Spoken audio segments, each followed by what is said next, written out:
इस केस में हमने क्या देखा, हमारा जो ये प्रोजेक्शन बनेगी इस किसके ऊपर, वाई एक्सिस के ऊपर ई नोट की। तो जब हम इसको एंटी क्लॉकवाइज लेके जाएंगे, क्योंकि आई आगे है, ठीक है, तो ये ऐसे चलेगा आई के पीछे पीछे। तो जब हम इसको ऐसे लेके जाएंगे दैट मीन्स इसकी वैल्यू तो इंक्रीज़ हो रही है, बट करंट क्या हो रहेगा, धीरे धीरे क्या हो जाएगा, धीरे धीरे उसकी वैल्यू क्या होगी, डिक्रीज़ होगी। तो कैपेसिटेंस के केस में हमने क्या देखा, आई लीड करता है ई को कितने एंगल से, π/2 एंगल से, या ई क्या कर रहा है हमारा, लैग बिहाइंड कर रहा है किसके, आई के कितने एंगल से, π/2 के एंगल से। जैसे हमने क्या देखा था, इंडक्टिव रिएक्टेंस देखी थी, ठीक है। अब उसकी कुछ की खुद थोड़ी उसकी रेजिस्टेंस भी होगी, ठीक है। जैसे रेजिस्टेंस के केस में, ओम्स लॉ के केस में हमने क्या देखा था, करंट क्या होता है, वोल्टेज ओवर रेजिस्टेंस होता है। इस केस में हम क्या यूज़ करेंगे, कैपेसिटिव रिएक्टेंस यूज़ करेंगे, ठीक है। कैपेसिटिव रिएक्टेंस की वैल्यू क्या होगी, X C is equals to 1/ωc, ठीक है। ओमेगा क्या होता है, 2π न्यू, तो 1/2π न्यू। न्यू क्या है, आपकी फ्रीक्वेंसी है। जैसे लास्ट केस में हमने 2 केसेस देखे थे, ठीक है। करंट अलाउ कब करेगा, डीसी के केस में और एसी के केस में, ठीक है, ओके। डीसी के केस में करंट ब्लॉक कब करेगा, जब आपकी न्यू की वैल्यू क्या होगी, 0 होगी। इंडक्टेंस के केस में डीसी इंडक्टेंस में हमने जब देखा था कि हमने डीसी सर्किट अप्लाई किया था और न्यू को 0 किया था, उस केस में क्या किया था, उसने मैक्सिमम करंट को फ्लो कर दिया था, ठीक है। हमारी क्या हो गई थी उस केस में, प्योर इंडक्टेंस की तरह काम किया था, मतलब ऑलमोस्ट 0 रेजिस्टेंस। इसका मतलब क्या होगा कि बहुत ज़्यादा करंट फ्लो करेगा, but that is not possible. But इसके केस में टोटली ऑपोजिट है, उसमें सबसे मैक्सिमम करंट था, बट इस केस में क्या होगा, करंट बिल्कुल ब्लॉक हो जाएगा, क्योंकि आपका इस केस में क्या है, इन्वर्सली प्रोपोर्शनल है एक्स सी। अगर वो इन्वर्सली प्रोपोर्शनल है तो दैट मीन्स क्या हो गई, अगर आपकी इसकी वैल्यू 0 हो गई तो दैट मीन्स ये कितना हो गया, इन्फिनिटी हो गया, यानी बहुत ज़्यादा रेजिस्टेंस हो गई। इतनी ज़्यादा रेजिस्टेंस है तो ये करंट को पास ही नहीं करने देगा, करंट ब्लॉक कर देगा, ठीक है। अगर इस केस में हमारा हम क्या लें, ओमेगा बहुत ज़्यादा लार्ज ले लें, किसके केस में, एसी के केस में। जब हम देखते हैं ओमेगा की वैल्यू बहुत ज़्यादा लार्ज ले लेते हैं, उस केस में क्या होता है, हमारा ये जो वैल्यू होती है हमारी इसकी एक्स, जो हमारी रिएक्टेंस की वैल्यू है बहुत स्मॉल है, यानी थोड़ी रेजिस्टेंस है, तो यानी ज़्यादा से ज़्यादा करंट। तो ये करंट पास किस में करता है, इस केस में एसी के केस में करता है।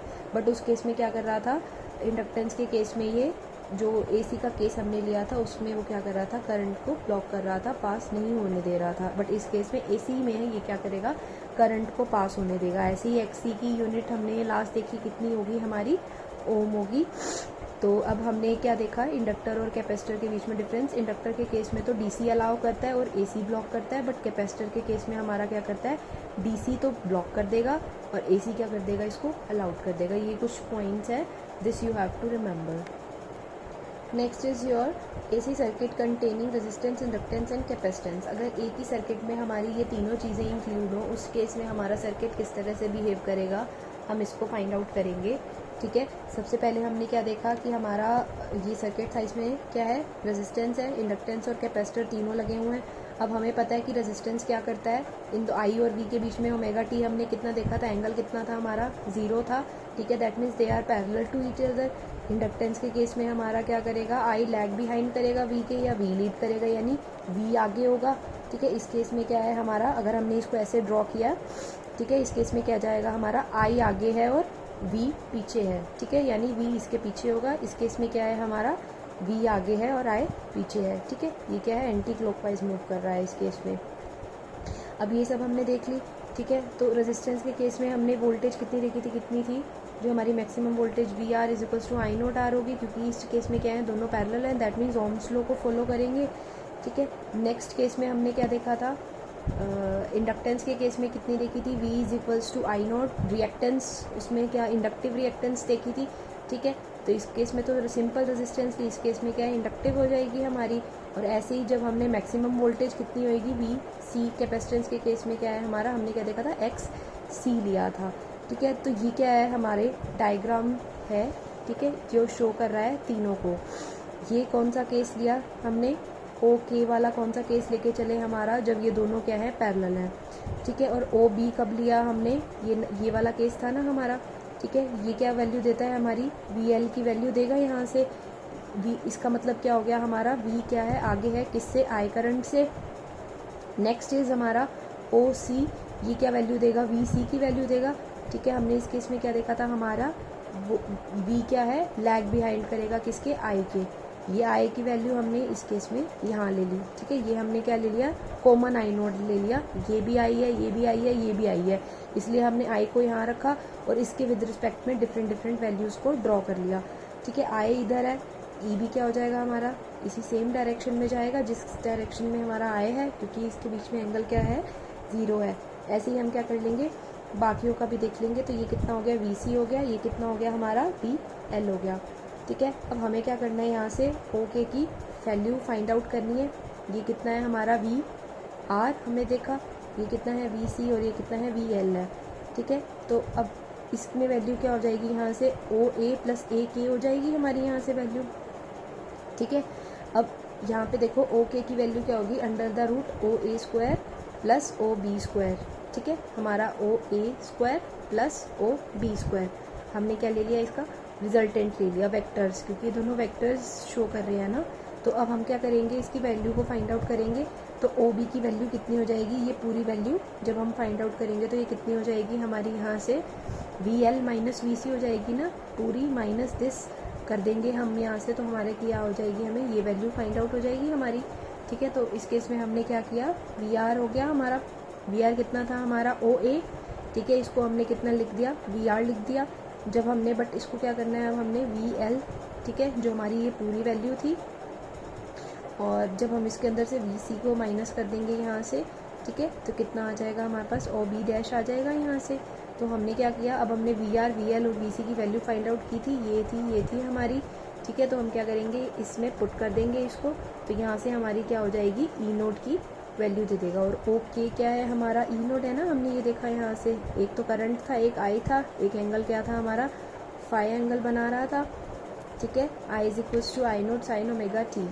अब हमने क्या किया, इसको E नोट को, ठीक है, यहाँ पे ओके की जगह E नोट लिख दिया। हमने क्या, जब हम इसको सॉल्व करेंगे, this is all mathematics, I naught square आ गया, तो that means I naught common बाहर आ जाएगा। और जब हम इस पूरे को सॉल्व करेंगे तो हमारे पास ये आर स्क्वायर रह जाएगा अंदर, और XL माइनस XC का होल स्क्वायर रह गया, ठीक है। अब हमारे पास ये वैल्यू आ गई इसकी। अब हम क्या देखेंगे, इम्पिडेंस, ये हम आगे देखेंगे क्या होता है।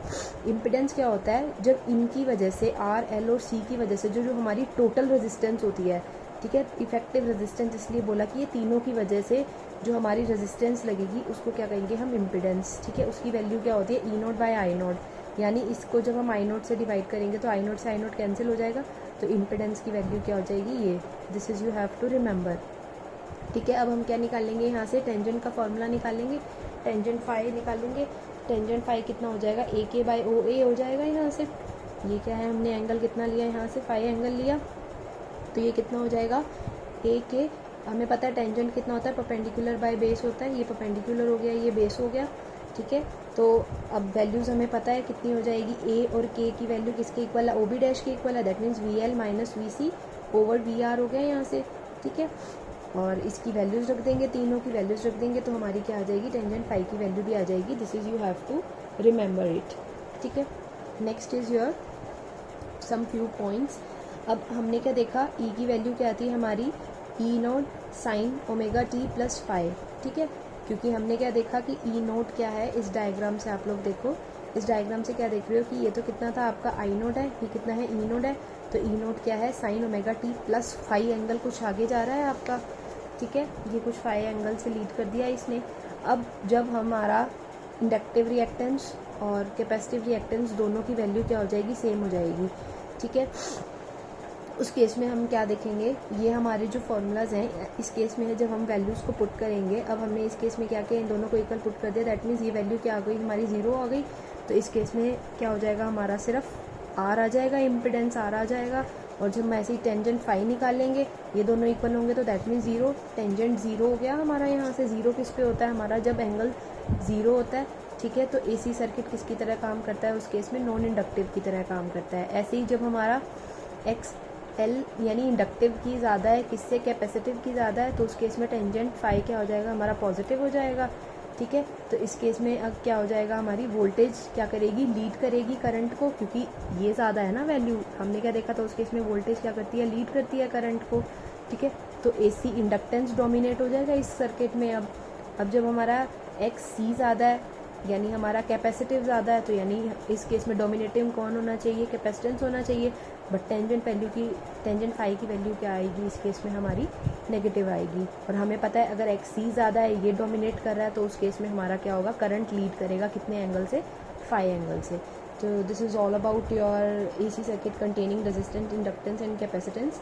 ठीक है, तो इसका जो एनालिटिकल पार्ट है आपको ऐसे सॉल्व नहीं करना है, बस हमने जो फार्मूलाज फाइंड आउट किए थे, ठीक है, ये हमने फाई का फार्मूला यानी टेंजेंट फाई का किया। तो आपको पता है जब आपको फाई निकालना है तो टेंजेंट उधर जाके क्या हो जाता है, इन्वर्स हो जाता है, और इम्पिडेंस की वैल्यू को फाइंड आउट करना है। Your next topic is impedance triangle.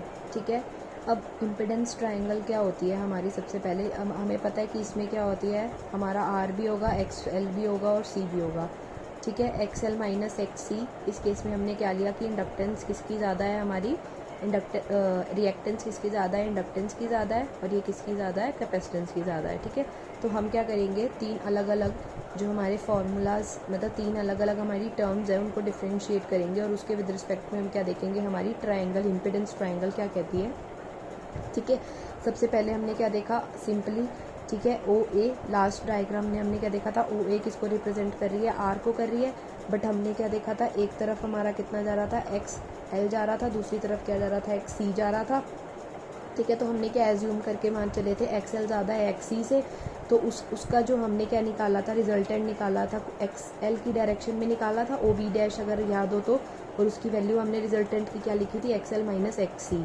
ठीक है, तो ये जो वैल्यू आई थी आपकी XL माइनस XC, ये क्या रिप्रेजेंट करती है, आपकी रिएक्टेंस को। इसका मतलब क्या हुआ कि जो रेजिस्टेंस हुई किसकी वजह से, जब हमारी EMF इसने क्या, जब हम क्या करते हैं, करंट की स्ट्रेंथ को चेंज करते हैं, हमें पता है उसकी वजह से क्या होती है, हमारी इंड्यूस EMF होती है, और वो क्या करती है, हमेशा अपोज करती है। अब वो अपोज किसकी वजह से करती है, इसकी वजह से, क्योंकि उसमें क्या होता है, रेजिस्टेंस अराइज होता है।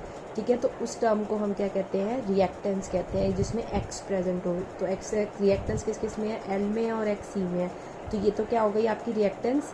ठीक है, सिंपली ये क्या हो गई आपकी रेजिस्टेंस होगी, जब उन दोनों पैरेलल होंगे, एंगल नहीं होगा उन दोनों के बीच में। Next is your impedance. Impedance हमने क्या देखा था, इन तीनों के इफेक्ट से जो बनेगा वो क्या होगा, आपका इम्पिडेंस होगा, इसलिए हमने क्या बोला, इसको इम्पिडेंस ट्रायंगल बोला। ठीक है, ये तो क्या था, कुछ OA का इफेक्ट था। ठीक है, OK का इफेक्ट किसकी वजह से देखा हमने, इंडक्टेंस और कैपेसिटेंस की वजह से देखा, और इन तीनों की वजह से, कुछ इसकी वजह से है, कुछ इसकी वजह से, और इन तीनों की वजह से जो टोटल रिएक्टेंस, जो टोटल रेजिस्टेंस होगा, इफेक्टिव रेजिस्टेंस होगा RLC की वजह से, वो हमारा क्या है, इम्पिडेंस है। ठीक है, और ये क्या कर रहा है, ट्रायंगल फॉर्म कर रहा है। The base OA of the triangle represent ohmic resistance, perpendicular represent XL minus XC, और ये जो डायगनल है ये क्या है, आपकी ओवरऑल इफेक्टिव रेजिस्टेंस है। ठीक है, इसीलिए ये क्या करता है, एक ट्रायंगल शो करता है, इसलिए हमने इसको क्या नाम दे दिया, इम्पिडेंस ट्रायंगल दे दिया। और OA और OK के बीच में कितना एंगल है, हमारा फाई एंगल है। अच्छा, अब ये तो क्या थी, हमारा रिएक्टेंस है, ये क्या है, हमारा इम्पिडेंस है। अगर हम इसका रेसिप्रोकल देखें, अगर हम क्या देखें, रिएक्टेंस का इसका रेसिप्रोकल देखें, यानी 1/XL माइनस XC देखें, तो ये क्या देगा हमें, ससेप्टेंस की वैल्यू दे देगा। ठीक है, अगर हम क्या करते हैं, इसका रेसिप्रोकल देखते हैं इम्पिडेंस का, तो ये क्या देगा, एडमिटेंस। Impedance is एम्पिडेंस। ठीक है, और ये क्या वैल्यू देगा हमें, reactance is susceptance. Next is AC circuit containing resistance and inductance.